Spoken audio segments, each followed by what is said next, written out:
Allez, salut à tous et à toutes et bienvenue sur la chaîne Expert Pilot School. Aujourd'hui, on parle de la courbe virageuse.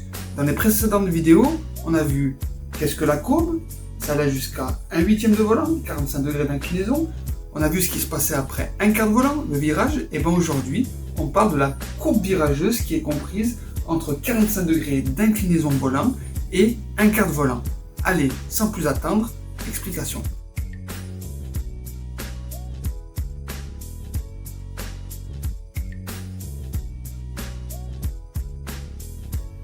Alors la petite chose à savoir, c'est que après, au-dessus d'un 1/8 de volant, mon train vent ne sera plus directeur à l'accélération.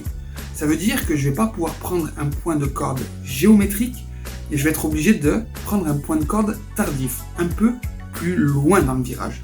On verra ça plus tard. Pour l'heure, place aux exemples. Qu'est-ce qu'on peut voir?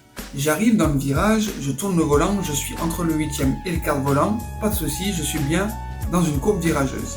Ma spirale de l'heure croise la spirale d'accélération un peu plus tard, mais j'ai pas une spirale de l'heure entière. Je suis donc pas dans le virage, mais je ne suis pas dans la courbe parce que je n'ai pas au maximum un 8e de volant.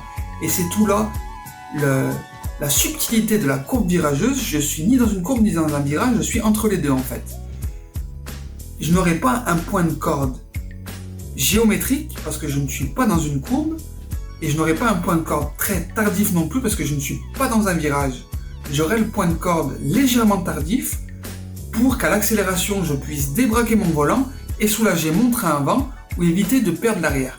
Vous l'aurez compris, la courbe virageuse c'est quelque chose qui est entre les deux et qu'il faut vraiment détecter. Sur ce, je vous laisse tenter d'en trouver et je vous dis à plus sur Expert Pilot School.